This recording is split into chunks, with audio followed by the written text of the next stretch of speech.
দিনের পথে যারা চলেন তাদের জন্য আল্লাহর মেসেজ।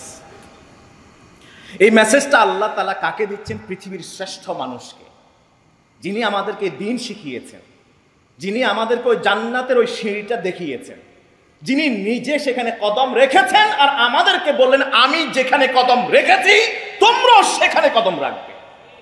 সেই পথে গেলেই তো কষ্ট আছে কিনা নাই?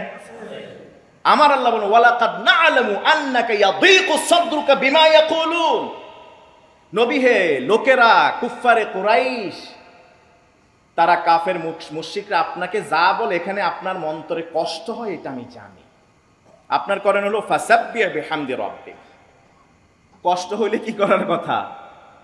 কষ্ট হলে কি করার কথা? সান্ত্বনা দেওয়ার কথা, যে না আমি বদলা নেব, এই করব সেই করব। বরং আল্লাহ বলতেছেন ফাসাব্বিহ। কষ্ট যে দিতেছে এই জন্য তাসবিহ করেন কার? আপনি যদি দ্বীনের পথে থাকেন, হকের পথে যদি আপনি চলতে যান, ওই রাস্তায় আপনার জন্য অনেক ওঁত পাতা থাকবে, অনেক অবস্ট্যাকলস থাকবে।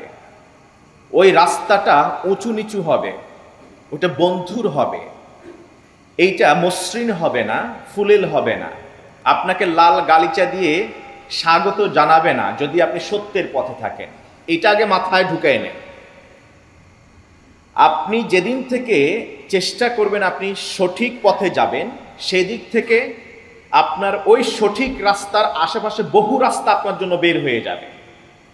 আর প্রত্যেকটা রাস্তায় ওঁত পেতে থাকবে আপনার আমার আনসিন প্রকাশ্য শত্রু ইবলিস, এবং আপনার জিন বা মানুষ শত্রু, প্রলুব্ধ করবার জন্য যাতে করে আপনি সঠিক রাস্তায় এগুতে না পারেন। ওই যে বক্র সুবুল বা অন্য যে রাস্তাগুলি আছে সেই রাস্তার দিকে যেন আপনাকে নিয়ে যেতে পারে।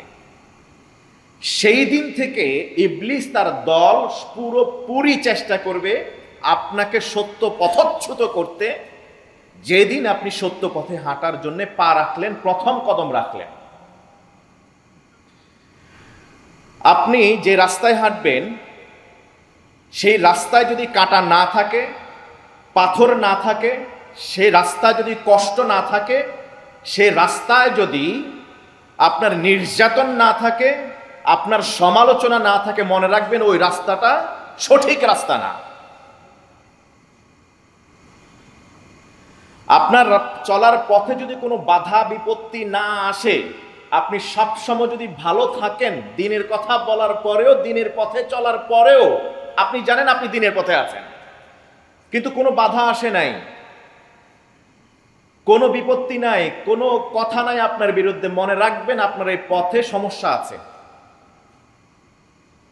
হয়তো এই রাস্তাটা ফেব্রিকেটেড, সঠিক দেখতে সঠিক দেখা যাচ্ছে, কিন্তু এটা আসল রাস্তা না, এটা হলো তৈরি করা কোনো একটা রাস্তা, অথবা এর মধ্যে কিছু মিশ্রণ করা হয়েছে, হেরফের করা হয়েছে, সঠিক রাস্তা না। নবীজি সাল্লাল্লাহু আলাইহি ওয়াসাল্লাম গোপনে দাওয়াত দিলেন কয় বছর? আছেন তো আপনারা? কয় বছর? যখন শিক্ষক বলে এটার উত্তর কি হবে, তখন ছাত্রের দায়িত্ব হলো জবাব দেওয়া, চুপ করে বসে থাকা না। এটা আরেকটা মেসেজ কালকের মাহফিল থেকে আমরা শিখেছি। ওস্তাদগণ তো জানেনি, ওস্তাদগণ প্রায়শই এটা বলেন, জিজ্ঞেস করলে জবাব দেওয়া, জানা থাকলে। সাহাবীরা তেমনটাই করতেন। অনেক সময় তারা জানলেও বলতেন আল্লাহ এবং আল্লাহ রাসূলই ভালো জানেন। ইভেন আল্লাহরও প্রশ্ন লাইলাতুল কদর কি, তিনি আবার জবাব দিচ্ছেন। প্রশ্ন তিনি করেন, তিনি আবার উত্তর দেন। সুবহানাল্লাহ। তা আমি আপনাদেরকে কি প্রশ্ন করেছিলাম মনে আছে? কি, কত বছর রাসূলুল্লাহ সাল্লাল্লাহু আলাইহি ওয়াসাল্লাম প্রথমে গোপনে দাওয়াত দিয়েছিলেন? এটা কি ক্লাস আমরা নিছিলাম? গত সপ্তাহে তো এই ক্লাসটা নিছি আমরা, নাকি? 3 বছর তিনি গোপনে দাওয়াত দিয়েছেন। যখন ওহী আসলো প্রকাশ্যে দাওয়াত দেওয়ার জন্য, ওয়া আনদির আশিরাতাকাল আকরাবিন, নবী হে, আপনি আপনার নিকটাত্মীয় যারা আছে, আপনার প্রতিবেশী যারা আছে, আপনার পরিবেশের সাথে যারা একেবারে মিশে আছে, তাদেরকে আপনি সতর্ক করুন। এই সতর্ক এবার গোপনে নয়, প্রকাশ্যে করুন। যখন প্রকাশ্যে তিনি সতর্ক করতে গেলেন, কুলু লা ইলাহা ইল্লাল্লাহ তুফলিহুন, সেই সাফা পাহাড়ের পাদদেশে দাঁড়িয়ে তিনি যখন বললেন, হে মানব সকল, তোমরা বলো লা ইলাহা ইল্লাল্লাহ, এখানেই তোমাদের সফলতা আছে, তোমরা সফলকাম হতে পারবে। এতদিন পর্যন্ত দেখেন, এর আগে নবীজি সাল্লাল্লাহু আলাইহি ওয়াসাল্লাম 43 বছর জীবন কাটিয়েছেন। কত বছর? 43 বছর জীবন কাটিয়েছেন। এই 43 বছরের জীবনে কেউ পাথর ছোঁয়া তো দূরে থাক, কেউ তার বিরুদ্ধে একটা অভিযোগ আনে নাই। যেই না তিনি বলেন লা ইলাহা ইল্লাল্লাহ বলো, তখনই পাথরের আঘাত আসছে কি আসে নাই? আসছে। এটা হলো আসল ইসলাম। নবুয়তের আগে তিনি যে মানুষকে শান্তির পথে আহ্বান করেছেন, মুক্তির পথে তাদেরকে ডেকেছেন, সেই শান্তি আর মুক্তির পথটা আসল শান্তি মুক্তির পথ ছিল না। বিধায় কেউ কখনো বাধা দেয় নাই। কারণ প্রত্যেকে নিজেদের ধর্ম পালন করছিল, লাত মানাত উজ্জার গোলামি করছিল, 360 মূর্তির তারা পূজা অর্চনা করছিল, তাদেরকে তারা মাধ্যম হিসেবে গ্রহণ করেছিল। তারা তাদের সমাজে যত পঙ্কিলতাপূর্ণ কাজ ছিল সব তারা অ্যাজ ইট ইজ করতে পারছিল। পাশাপাশি নবী মুহাম্মদুর রাসূলুল্লাহ সাল্লাল্লাহু আলাইহি ওয়াসাল্লাম নবুয়ত পাওয়ার আগে তিনি তাদেরকে আহ্বান করেছেন, এটা তাদের সামাজিক জীবনের ভ্যালু অ্যাড হয়েছে, এতে কোনো সমস্যা নাই। যখনই বলা হলো সঠিক কথা, লা ইলাহা ইল্লাল্লাহ বলো, লা ইলাহা ইল্লাল্লাহ মানে হলো 360 মূর্তির যে তোমরা পূজা করছো এটা আর করা যাবে না। 360 বাদ ইবাদত হবে কয়জনের? একজনের। তাই তো তারা বলল, হ্যাঁ সে তো এমন একজন মানুষ যে আমাদের অনেক ইলাহকে বাদ দিয়ে দিয়েছে, তার বিপরীতে নাকি একজনকে ইবাদত করতে হবে। এটাও তাদের প্রশ্ন ছিল। নবীজি সাল্লাল্লাহু আলাইহি ওয়াসাল্লাম যখন প্রকাশ্যে দাওয়াত দেওয়া শুরু করলেন, তারা প্রথমেই নবীজির উপরে কারা ঈমান আনয়ন করেছে, গোপনে গোপনে তার সাথে সম্পর্ক রাখে, তার সাথে লেনদেন করে, আসা যাওয়া করে, তাদেরকে ফলো করলেন তারা। এবারে দেখেন রাষ্ট্রীয় ষড়যন্ত্র শুরু হয়ে গেল। গোয়েন্দা সেট করে দেয়া হলো নবী মুহাম্মদের কাছে কারা আসা যাওয়া করে সাল্লাল্লাহু। তারা দেখলো যে ওই যে উমাইয়ার ভৃত্য গোলাম, উমাইয়ার গোলাম বেলাল ইবনে রাবাহ। অনেক চিন্তা করে দেখলো যে বেলাল ইবনে রাবাহের উপরে যদি নির্যাতন করা হয় তাহলে তাকে প্রোটেক্ট করার জন্য কেউ আছে কিনা। না, তার মালিককে, মুনিবকে, উমাইয়া ইবনে খালাফ, উমাইয়া ইবনে খালাফের কাছে যাওয়া হলো। সে তো আরো আনন্দিত। সেই সময় গোলামকে নির্যাতন করা এটা একটা ফুর্তি মনে করতো তারা, আনন্দ হিসেবে নিত তারা। তাদের গোলামকে যে যত বেশি টর্চার করতে পারত ওই জাহিলি যুগে, তারা তত বেশি আনন্দ ভোগ করত, তাদের ক্ষমতার জাহির করত। এই জন্য তারা চলার সময়ও সবসময় জামার আস্তিনের ভিতরে চাবুক রাখত। যখন এই গোলামের কদম এলোমেলো হতো কিংবা দেরি হতো, অন্য মনস্ক হতো, তখন ওই চাবুক বের করে তখনই আঘাত করা হতো। তারা চতুষ্পদ জন্তু বা গরু ছাগলের চেয়েও ওই সময়ের তাদের গোলামগুলাকে তাদের সাথে দুর্ব্যবহার বেশি করত। আজকে গরু ছাগল যদি রাস্তায় ঠিক মতো না চলে, হেঁচকা টান দিয়ে যদি পিছনে টেনে ধরে রাখে, তখন কি করে? ওরে মায়ের দিয়ে তারপরে সামনের দিকে নেয়। ওইটাই করতো তারা। বেলাল ইবনে রাবাহকে নিয়ে আসলো। উত্তপ্ত ময়দানে মরুভূমির বালুর উপরে তাকে শুইয়ে দেয়া হলো।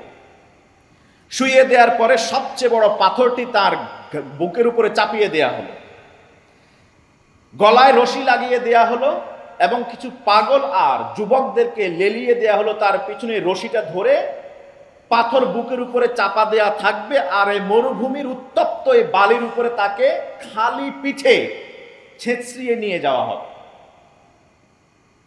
বেলাল ইবনে রাবাহকে এভাবে কখনো পাহাড়ের উপরের দিকে উঠানো হয়, কখনো বাবা টান দিয়ে নিচের দিকে নামানো হয়। এইভাবে করে মরুভূমির এই রাস্তাগুলোতে তাকে শাস্তি দেওয়া হচ্ছিল। উমাইয়া ইবনে খালাফ এক পর্যায়ে যখন পিঠের চামড়া ছিলে গেল, রক্ত পড়ে যখন বালিগুলি ভিজে যাওয়ার উপক্রম হলো, উমাইয়া ইবনে খালাফ তার মুনিব এসে বলল, লা তাজালু হাকাযা হাত্তা তামুত, লা তাজালু হাকাযা হাত্তা তামুত, এই শাস্তি চলতে থাকবে ততক্ষণ যতক্ষণ না তোমার মৃত্যু না হয়। মৃত্যুর আগ পর্যন্ত তোমার উপরে শাস্তি চলতে থাকবে।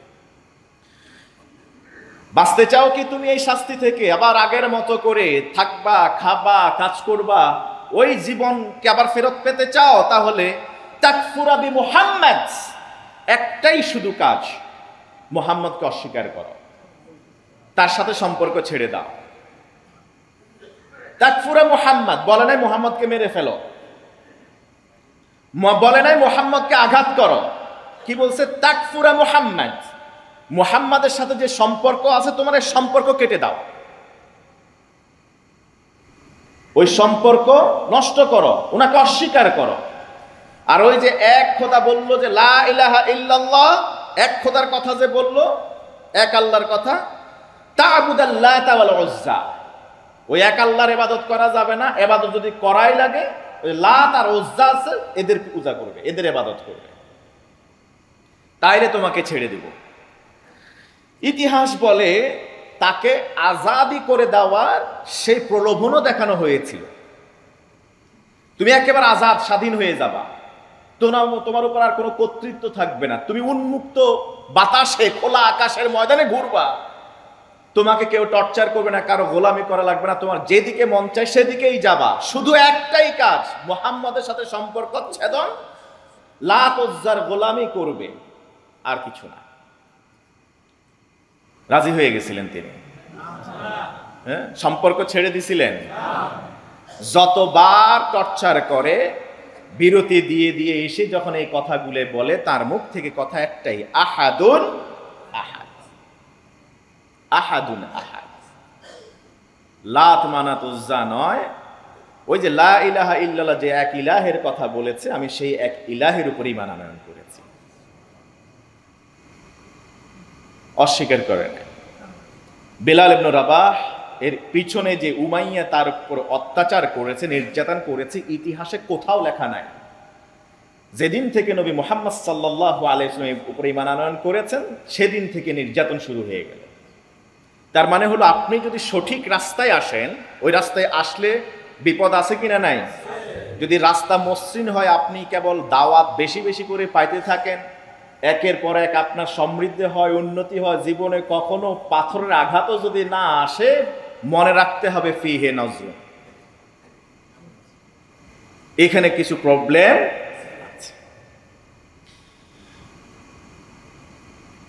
আম্মার ইবনে ইয়াসির, তাকে নিয়ে আসা হলো, তার বাবা ইয়াসিরকে নিয়ে আসা হলো, তার মা সুমাইয়াকে নিয়ে আসা হলো। দৃশ্যটা আপনি একটু কল্পনা করে দেখেন, চারদিকে আরবের মানুষেরা পাহারা, তারা দেখছে একেবারে ইটালির কলোসিয়ামের মতো। এই তিনজনকে নিয়ে আসা হলো, সুমাইয়াকে নির্যাতন শুরু করলেন, কার সামনে? নিজের সন্তান আর স্বামীর সামনে। নির্যাতন করতে করতে বানু মাখজুম গোত্রের লোকেরা এক পর্যায়ে তাকে মেরেই ফেললেন, বাধা দেওয়ার কেউ নাই। এই টর্চার, নির্যাতনগুলি হচ্ছে বিশ্বনবী সাল্লাল্লাহু আলাইহি ওয়াসাল্লামের চোখের সামনে, এবং তারা গোপনে শাস্তি দিতেন না, একেবারে আয়না ঘরে ঢুকাইয়া বছর পর বছর ফালাইয়া রেখা গুম কইরা এক পর্যায়ে গিয়ে মাথার উপরে গুলি করে তাকে হত্যা করে ফেলার এই ক্রেডিট তারা নিতেন না। বরং তারা যেটা করতেন, যারা তার উপর ঈমান আনয়ন করেছে তাদেরকে শাস্তি দিতেন প্রকাশ্যে, যাতে করে অন্য কেউ আর কখনো তার উপর ঈমান আনয়ন করতে সাহস না পায়। এবং নবীজি সাল্লাল্লাহু আলাইহি ওয়াসাল্লামকে মানসিকভাবে, মেন্টালি টর্চার করতেন তার চোখের সামনে, তাদেরকে শাস্তি দিয়ে, কারণ তিনি কিছুই করতে পারছেন না। কারণ হলো তার পিছনে কোনো ক্ষমতা নাই। আরবের যে মানুষগুলি এতদিন পর্যন্ত তাকে নেতা হিসেবে মেনে আসছে, দিন ইসলামের পথে আহ্বান করার কারণে এখন সবাই তার থেকে দূরে সরে গেছে। রাষ্ট্রীয় কোনো ক্ষমতা নাই যে প্রয়োগ করে এই সব অত্যাচার নির্যাতনকে তিনি বন্ধ করবেন, কোনো কিচ্ছু করার সুযোগ ছিল না। সুমাইয়াকে শহীদ করে দেয়া হলো, ইসলামের প্রথম নারী শহীদ, সুবহানাল্লাহ। সন্তানের সামনে, স্বামীর সামনে শহীদ করে দেয়া এবং তার গোপনাঙ্গে বর্ষা ঢুকিয়ে সবার সামনে নৃশংসভাবে হত্যা করেছে। নবীজি কিছুই বলতে পারলেন না, শুধু তাকিয়ে দেখলেন আর ফেল ফেল করে চোখের পানি ছেড়ে কেঁদেছেন।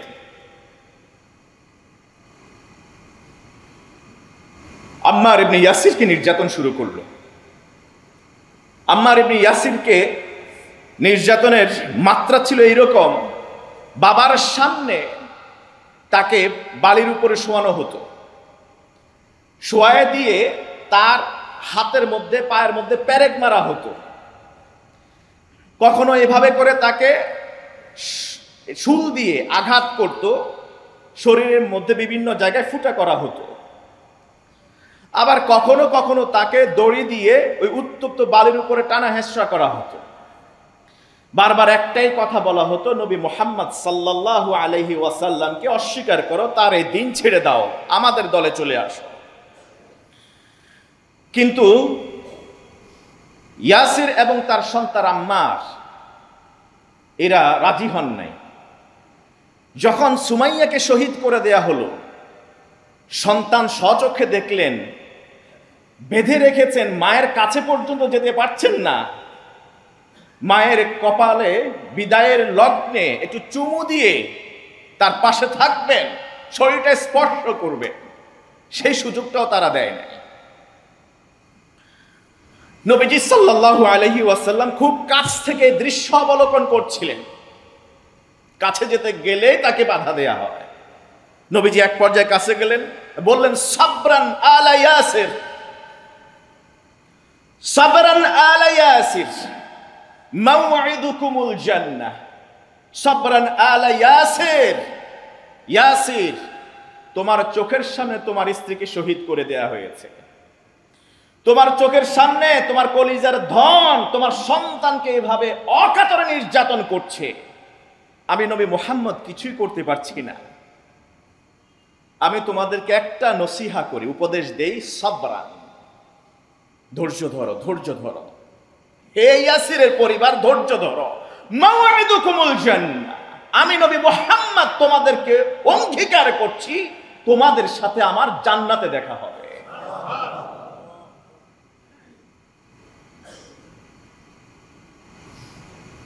খাব্বাব ইবনুল আরাত, নবীজির আরেক সাহাবীকে নিয়ে আসা হলো।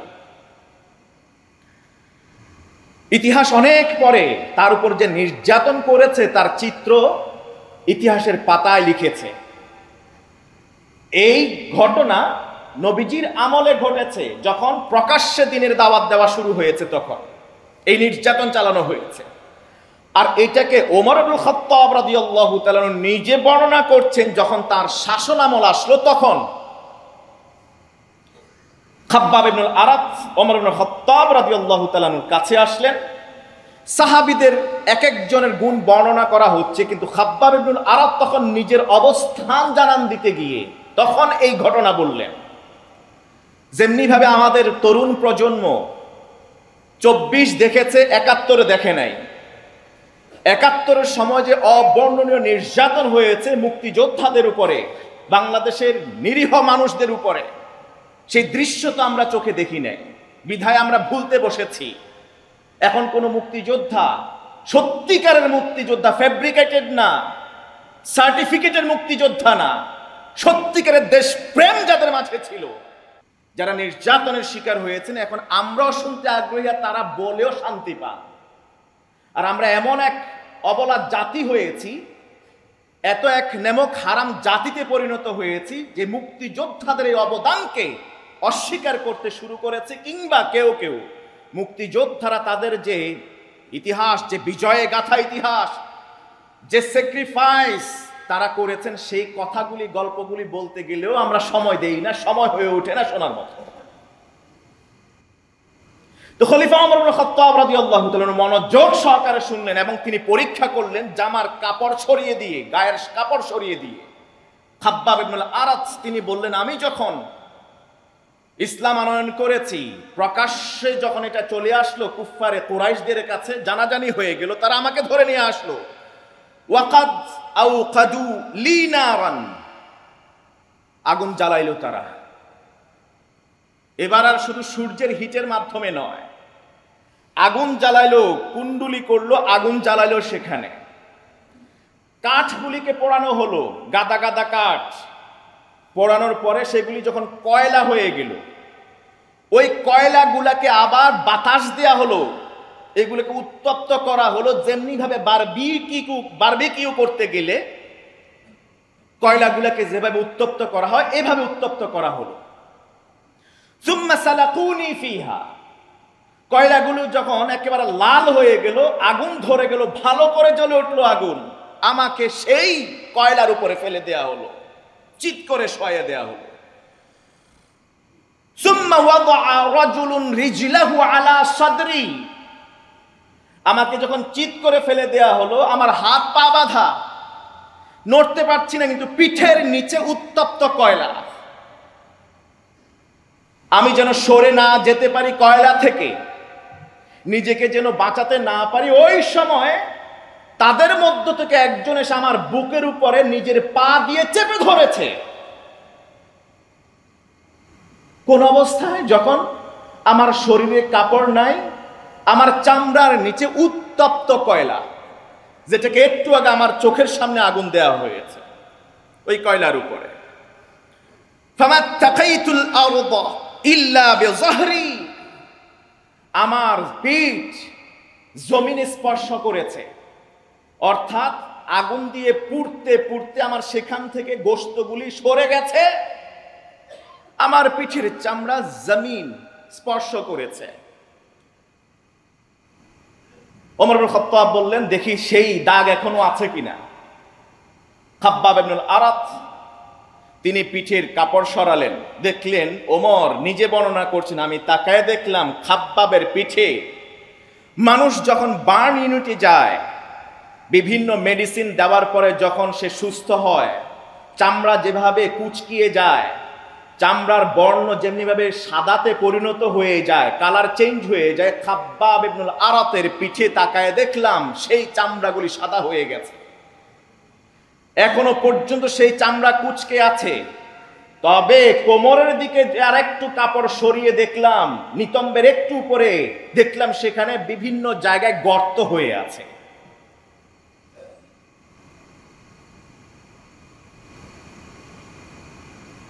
নবীজিকে এইভাবে ভয় দেখানো হলো,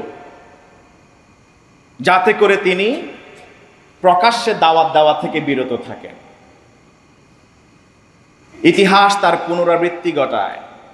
আজও সেই আবু জাহেলের উত্তরসূরিরা, আবু লাহাবের উত্তরসূরিরা রাজনীতিকে কেন্দ্র করে মসনদার ক্ষমতা অপব্যবহার করে এখনো মানুষের উপরে নির্যাতন হয় কি হয় না? মানুষের চোখের সামনে মানুষকে হত্যা করে নির্বিচারে মেরে ফেলে তার উপরে মনুষ্য নৃত্য প্রদর্শিত হয়, এটাও তো মানুষ দেখেছে, বাংলার মানুষ। আরে তারা তো মৃত মানুষের উপরে নাচানাচি করতো না, লাফালাফি করতো না, নৃত্য প্রদর্শন করতো না, তারা ভয় দেখাতো। কিন্তু আমাদের অবস্থা তো আইয়ামে জাহিলিয়ার চেয়ে কোনো অংশেই কম না। একটা মানুষকে মেরে ফেলার পর সবার সামনে তার বডির উপর উঠে নাচানাচি করাটা, এটা কোন ইসলাম? আর যারা নাচছে, নৃত্য প্রদর্শন করছে, এরা তো অমুসলিম ছিল। ওদের নামের আগে শ্রী শ্রী ছিল।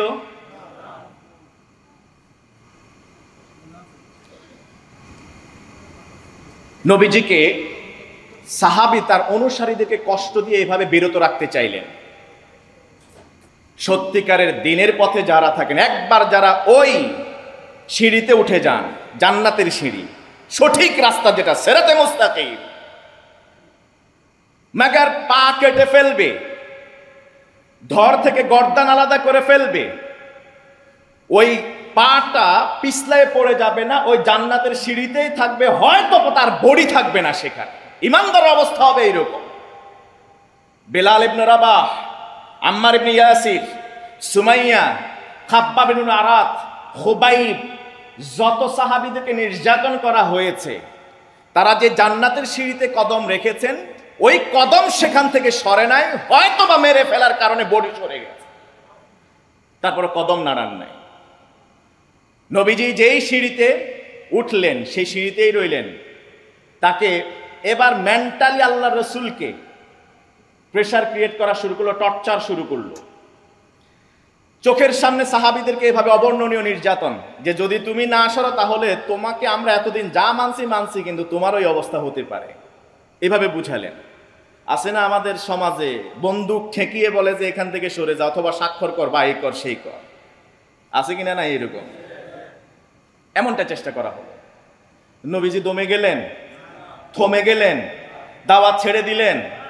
আল্লাহ এটা কৌশল, 3 বছর তো গোপনে দাওয়াত দিছি, এখন আরো কিছুদিন। আল্লাহ বললেন প্রকাশ্যে দাওয়াত দাও। নবী বলবেন কি না, নির্যাতন শুরু হয়েছে যখন একটু কৌশলে যাই, হয়েছে? জীবন দিছেন কে? কথা কয় না। জীবন দিছেন কে? জীবনের মালিক কে? চাইলে নেবেন কে? অতএব যে আল্লাহ জীবন দিলেন তিনি যখন চাইবেন তখন নিয়ে যাবেন। রুখার কারো ক্ষমতা আছে? ধরে রাখার কোনো শক্তি আছে? তাহলে ভয় কিসের? মৃত্যুতে একদিন আছে, বীরের মতো মরতে হবে। রাজি আছে তো মুসলমান? নবীজি রাস্তায় বের হলেন। যখন নির্যাতন দিয়েও তাকে দমিয়ে রাখতে পারলেন না, এবার বললেন ইয়া আইয়ুহাল্লাযী নুযিলা আলাইহিয যিকর ইন্নাকা লামাজনুন, সূরা হিজরের 6 নম্বর আয়াতে। নবীজি রাস্তা দিয়ে হেঁটে যেতেছেন, পাগলেরা,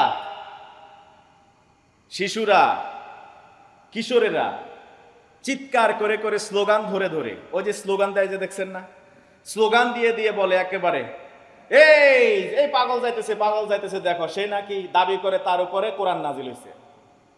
এবং কোরআনের শব্দ চয়ন দেন, ওয়াকালু, কুফফারে কুরাইশ তারা বলতো ইয়া আইয়ুহাল্লাযী নুযিলা আলাইহিল কুরআন নুযিলা আলাইহিয যিকর, এই লোক যে হেঁটে যাইতেছ, যে দাবি করে তার উপরে কোরআন নাজিল হয়েছে, ইন্নাকা লামাজনুন, তুমি তো পাগল ছাড়া আর কিছুই না। নাউজুবিল্লাহ বলেন। বলতো যে এই যে কিশোরদেরকে বলতো ওই যে দেখ যাইতেছে একটা পাগল। কারণ সমাজের সবাই একদিকে আর একজন মানুষ একদিকে, তাই এটা খাওয়ানো সহজ হয়েছে সবাইকে। এই প্রেসক্রিপশনে বড়ি বানাইয়া, ক্যাপসুল বানাইয়া পানি দিয়ে খাওয়াই দিতে সহজ হয়েছে, যেহেতু একজন মানুষ এক পথে, বাকি সবাই রাষ্ট্রযন্ত্র অন্যদিকে। অতএব যেটা পারা যায় তো সেটা করছেই। বললো যে এই যে দেখো, তোমরা দেখো, এই যে বাচ্চারা দেখো, এই যে যাইতেছে, যে এ পাগল হয়ে গেছে, মাথা বিকিয়ে গিয়েছে। এতদিন আমরা ভালো মনে করছিলাম হে নাকি দাবি করে তার উপরে নাকি ওহী আইছে। এবারে আমাদের কাজ কি? ঠিক আছে, তোমরা ওই যে রাস্তায় বালির মধ্যে মধ্যে পাথর পড়ে আছে, ওইগুলো নাও, নাইয়া নিয়ে মারতে থাকো। ওয়াজিবু আন জাআহুম মুনযিরুম মিনহুম, সূরা সাদের 4 নম্বর আয়াতে কাফেরদের অবস্থা আল্লাহ তাআলা বর্ণনা করলেন। তারা অবাক হইছে, অবাক হইতো, কি রে, আমাদের মধ্য থেকে আমাদের গোত্রে জন্মগ্রহণ করছে, বাপহীন মাহীন, আস্তে আস্তে করে বড় হয়েছে, সে নাকি আমাদেরকে সতর্ক করবে। আমরা নেতা মানুষ, আমাদের হাতে ক্ষমতা, সবকিছু আমাদের, সম্পদশালী মানুষ আমরা, আমাদেরকে নাকি সে সতর্ক করবে, এটা কেমন কথা? মুনযিরুম মিনহুম ওয়া ক্বালাল কাফিরুনা হাদা সাহিরুন কাযযাব, নাউজুবিল্লাহ বলেন। তারা আবার বলতে যে এই তো হলো একজন জাদুকর, মিথ্যাশ্রয়ী জাদুকর, নাউজুবিল্লাহ বলেন। দেখেন তাকে কতগুলো ট্যাগ দিছে। আমাদেরকে তো ট্যাগ দিছে মোল্লা, আমাদেরকে ট্যাগ দিছে মৌলবাদী, আমাদেরকে ট্যাগ দিছে জঙ্গিবাদ, আমাদেরকে ট্যাগ দিছে রাজাকার। তো নবীজিকে কত ট্যাগ দিছে দেখেন। এই তো পূর্বে তাকে তারা বলতো আলামিন, ইতোপূর্বে তারা তাকে as-সাদিক বলতো, সাদেক সত্যবাদী, আলামিন বিশ্বস্ত মানুষ বলে তারা তাকেই খেতাব দিয়েছে। বিগত 2 জুমা আগে আলোচনা শুনে দেখবেন যে তাদের মাঝে যে আশু, যে রক্তক্ষয়ী যুদ্ধ হতে চলেছে 4 গোত্রের মাঝে, কাবা ঘরে পাথরকে স্থাপন করাকে কেন্দ্র করে, এটা সমাধান কার কাছ থেকে নিয়েছিলেন? নবী মুহাম্মদ সাল্লাল্লাহু আলাইহি ওয়াসাল্লামের কাছ থেকে। তারা তো হাতে তালি দিলেন নবীকে দেখে, মুহাম্মদ সাল্লাল্লাহু আলাইহি ওয়াসাল্লামকে দেখে, যায় না আমাদের মাঝে একজন আসতেছে, তাজাররাবনাহু আন্নাহু আল আমিন, আমরা তো ইতিপূর্বে তাকে পরীক্ষা করে দেখেছি, সে তো বিশ্বস্ত মানুষ, সে যা বলবে আমরা তাই মেনে নিব। এই জন্য তারা ওই যে হাতে তালি দিয়ে তাকে অভ্যর্থনা জানাইছিলেন। ওই মানুষগুলাই আবার যখন প্রকাশ্যে দাওয়াত দেওয়া শুরু করলেন তখনই আবার ট্যাগ চেঞ্জ করে ফেলছেন। কথা বুঝেন নাই? ট্যাগ চেঞ্জ করে ফেলছেন। চেঞ্জ করে এখন দিছেন কি পাগল, দিছেন কি জাদুকর, দিছেন কি মিথ্যাবাদী। ইতোপূর্বে বলছে সত্যবাদী, এখনকার মিথ্যাবাদী। নাউজুবিল্লাহ কবেন না। এই জন্য মনে রাখবেন, যারা সঠিক পথে চলতে যায় এদেরকে যদি কোনো ট্যাগ দেয়, ট্যাগিং এর রাজনীতি করে, মনে করবেন যে না এই ট্যাগ ভুয়া ট্যাগ। কথা বুঝে না? আপনারা কি সেই ট্যাগ বিশ্বাস করবেন? ইতিপূর্বে আমাদেরকে, আমাদের কোমলমতি সন্তানদেরকে শিখাইছে রাজাকার মানে হলো দাড়ি টুপিওয়ালা মুসলমানরা। তোমার কথা কয় না? দাড়ি টুপি কি মসজিদের শুধু হুজুরেরা রাখে? এই যে তাকায় দেখতেছি আমি, যারা সত্যিকারে জুমার গুরুত্ব বুঝেন, জুমার আজানের আগে কিংবা আজান দেওয়ার সাথে সাথে মসজিদে এসে ঘন্টার পর ঘন্টা বসে থাকেন, ম্যাক্সিমামের মুখে দাঁড়িয়ে আছে কিনা নাই? ম্যাক্সিমাম টুপি পরে, পাঞ্জাবি পরে, ঢোলা ঢালা পোশাক পরে, ঠিক কিনা বলেন? তো ওই যে রাজাকারের যে দৃশ্য আমরা দেখতাম ছোটবেলায়, যে মুভি তৈরি করা হতো কিংবা কোথাও কি বলা হয় নাটক তৈরি করা হতো, নাটিকা তৈরি করা হতো, সেখানে ডিসগাইজ মানে ক্যারেক্টার দেওয়া হতো এমন একজনকে দুইজনকে যাদের মুখে দাঁড়িয়ে আছে, যারা টুপি পরে, যারা পাঞ্জাবি গায়ে দেয়, এরা নাকি রাজাকার।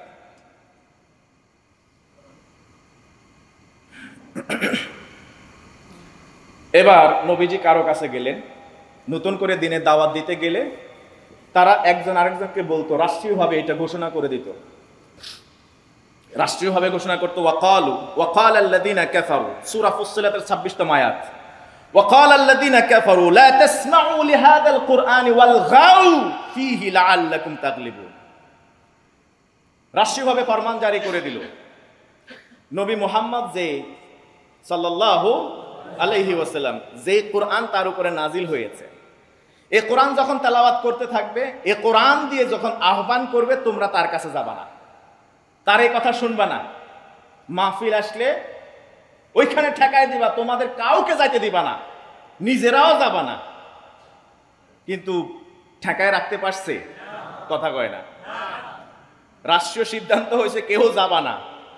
নবীজি যখন রাতের গহীনে তেলাওয়াত করা শুরু করতেন, তখন কি আটকায় রাখা গেছে ঘরের ভিতরে? চুরি কইরা হইরত গেছে, ঠিক কিনা বলেন? সুবহানাল্লাহ। নবীজি কষ্ট পেতেন, নিজের চোখের সামনে সাহাবীদের কষ্ট দেখে কষ্ট পেতেন। তিনি তো রুহামা ছিলেন, রুহামা উবাইনাহু, তিনি একেবারে নরম দিলের মানুষ ছিলেন, দয়াদ্র ছিলেন, অন্যর ব্যথাকে নিজের ব্যথা হিসেবে তিনি ফিল করতেন। বিধায় তিনি দৃশ্যগুলি নিতে কষ্ট হতো তার। যখন সমাজে এত সুন্দর একটা ইতিহাস, তার রেকর্ড আছে, পেছনের ইতিহাস, তিনি এত সুন্দর একটা লাইফ লিড করে আসেন, এখন তাকে এইরকম ট্যাগিং রাজনীতি, তাকে এইরকম বিভিন্ন ট্যাগ দেওয়া হয়েছে, খেতাব দেওয়া হয়েছে, তার কষ্ট হতো। আচ্ছা, এই যে কষ্ট তিনি স্বীকার করছেন, এটা কি আরশে আজমের মালিক জানতেন না? তিনি কি দেখেন না? দেখেন তার পক্ষ থেকে কি আসলো। আল্লাহ তাআলা কোরআন আয়াত নাজিল করেন, সূরা হিজর 97 থেকে 99তম আয়াত, ওয়ালাকাদ না'লামু আন্নাকা ইয়াদীকু সাদরুকা বিমা ইয়াকুলু ওয়ালাকাদ না'লামু।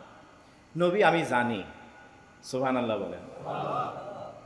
আমার রবের চোখ থেকে কিছুই গ্যাপ যায় না, যায় কি? আমার রব বলেন, ওহী পাঠালেন, ওয়ালাকাদ না'লামু, আমি জানি, আন্নাকা ইয়াদীকু সাদরুকা, নবী হে, তারা যা উপমা দেয়, যা আপনার সামনে যে টর্চার করছে, আপনাকে যে মেন্টালি তারা হ্যারেস করছে, নির্যাতন করছে, আপনাকে যে এইরকম এই নামে ডাকে, কখনো মিথ্যাবাদী, কখনো গায়ক, কখনো কবি, কখনো বা জাদুকর হিসেবে, কখনো বা আপনাকে পাগল হিসেবে যে তারা ডাকে, আপনার কষ্ট হয়, এটা আমি জানি। বিমা ইয়াকুলুন, তাদের ওই কথায় আপনার কষ্ট হয়। ফাসাব্বিহ বিহামদি রাব্বিক। সুবহানাল্লাহ বলেন না? দিনের পথে যারা চলেন তাদের জন্য আল্লাহর মেসেজ। এই মেসেজটা আল্লাহ তাআলা কাকে দিচ্ছেন? পৃথিবীর শ্রেষ্ঠ মানুষকে, যিনি আমাদেরকে দিন শিখিয়েছেন, যিনি আমাদেরকে ওই জান্নাতের ওই সিঁড়িটা দেখিয়েছেন, যিনি নিজে সেখানে কদম রেখেছেন আর আমাদেরকে বললেন, আমি যেখানে কদম রেখেছি তোমরাও সেখানে কদম রাখবে। সেই পথে গেলেই তো কষ্ট আছে কিনা নাই? আমার আল্লাহ বলেন ওয়ালাকাদ না'লামু আন্নাকা ইয়াদীকু সাদরুকা বিমা ইয়াকুলুন। নবী হে, লোকেরা কুফফারে কুরাইশ, তারা কাফের মুশরিকরা আপনাকে যা বলে এখানে আপনার মন্তরে কষ্ট হয়, এটা আমি জানি। আপনার করেন হলো ফাসাব্বিহ বিহামদি রাব্বিক। কষ্ট হইলে কি করার কথা? কষ্ট হলে কি করার কথা? সান্ত্বনা দেওয়ার কথা, যে না আমি বদলা নেব, এই করব সেই করব। বরং আল্লাহ বলতেছেন ফাসাব্বিহ। কষ্ট যে দিতেছে এই জন্য তাসবিহ করেন কার? সুবহানাল্লাহ কয় না? কষ্ট হইতেছে তাসবিহ করবেন কার? নাকি পথ ছেড়ে দিবেন? আল্লাহ ডিরেক্ট মেসেজ দিলেন, কষ্ট হচ্ছে আল্লাহর প্রশংসা করেন, গুণকীর্তন করেন, বিহামদি রাব্বিক, আপনার রবের। কষ্ট হলে এটাকে কষ্ট হিসেবে নেওয়া যাবে না, বরং প্রশংসা করতে হবে কার? কারণ আল্লাহ ওই জান্নাতের সিঁড়িতে সবাইকে উঠার ক্ষমতা দেন। মসজিদে সেই 12টা থেকে বসে আসার সুযোগ ক্ষমতা আল্লাহ সবারই দেন না। মসজিদে এসে আপনি মুখ খারাপ করে, মুখ কালো করে কিংবা কষ্ট সহকারে বসে থাকবেন, এইটা তো দিনের মেসেজ না।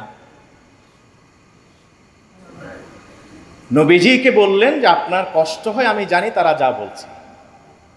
তা আপনার প্রথম করণীয় হলো এই যে কষ্ট আপনাকে দিতেছে এই জন্য আল্লাহ শুকরিয়া করেন, কারণ এই কষ্ট সবাই পেতে পারে না। কারণ এই কষ্ট তো এখানে মৃত্যু হতে দেরি, জান্নাতে যেতে দেরি হবে না। ওয়া কুম মিনাস সাজিদিন, আর সিজদায় লুটাইয়া পড়েন। সুবহানাল্লাহ বলেন না? ওয়াবুদ রাব্বাকা হাত্তা ইয়াতিয়াকাল ইয়াকিন। আপনি যেই পথের উপর আছেন, যে গোলামের জিঞ্জির পড়েছেন আমার রবের, আপনার মৃত্যু আসার আগ পর্যন্ত সেটার উপরেই থাকবেন। যতই আপনার সাহাবীদেরকে কষ্ট দেখ, যতই আপনাকে মানসিকভাবে হ্যারেস করুক, যতই আপনাকে ফিজিক্যালি কষ্ট দেখ না কেন, আপনি আপনার ওই রাস্তা ছেড়ে যাবেন, বরং ওই রাস্তায় মৃত্যু অবধি থাকবেন এবং সারাটা সময় আমি রবের গুণকীর্তন করবেন, প্রশংসা করবেন। পারবেন তো ইনশাআল্লাহ?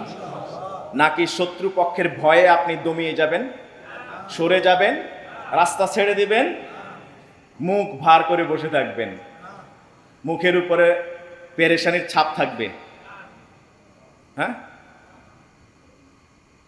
আল্লাহ বুঝার তৌফিক দান করুন। যখন এভাবেও পারলো না, এরপরে শারীরিক নির্যাতন শুরু হলো নবীজির উপরে। তারপরে আসলো হাবাসার ইতিহাস, হাবাসাতে হিজরত নাজ্জাশীর কাছে, এরপরে করে শিয়াবে আবি তালিব, এরপরে 3 বছর কারারুদ্ধ জীবন যাপন করেছেন। আল্লাহ তাআলা যদি আমাদের তৌফিক দান করেন, রবিউল আউয়ালের এই মাসে ইনশাআল্লাহ তাআলা আমরা নবীজির জীবনী যে আমরা শুরু করেছি, সেই জীবনীটা সংক্ষিপ্ত স্বরে মৃত্যুর পর পর্যন্ত আমরা আলোচনা করবার চেষ্টা করব ইনশাআল্লাহ তাআলা। আল্লাহ তাআলা আমাদের তৌফিক দান করুন। তাহলে আজকের জুমা থেকে মেসেজ একটাই যদি আমরা ধারণ করি, প্রথমত হলো আপনি মানসিকভাবে প্রস্তুত থাকবেন। যদি আপনি দিনের সঠিক দিনের উপরে উঠেন, জান্নাতের সিঁড়িতে যদি আপনার পা পড়ে, মনে রাখবেন ওই পাটাকে সরিয়ে ফেলার জন্য 4 দিক থেকে চাপ আসবে, প্রেশার আসবে, নির্যাতন আসবে। যদি না আসে, আপনি জান্নাতের প্রত্যাশী, কিন্তু কোনো চাপ প্রেশার আসে না, নির্যাতন আসে না, হুমকি ধমকি আসে না, মনে রাখবেন ওই পথটা সঠিক পথ না। আর যখন ওই পথে আপনার নির্যাতন আসে, অত্যাচার আসে, সেটা নিজের উপরে, আপনার সঙ্গী সাথীদের উপরে, ইভেন আপনার পরিবারের সদস্যদের উপরে, মনে রাখবেন রবের নির্দেশ হলো আপনি হাসি মুখে সব কিছু মেনে নেবেন, পুরো রাস্তা মৃত্যু পর্যন্ত থাকবেন, আঁকড়ে ধরে থাকবেন, মন কখনো খারাপ করবেন না, ঈমানের সাথে মহান রবের শুকরিয়া আদায় করতে করতে মৃত্যু মুখে পতিত হবেন। পারবেন তো ইনশাআল্লাহ? আল্লাহ তৌফিক দান।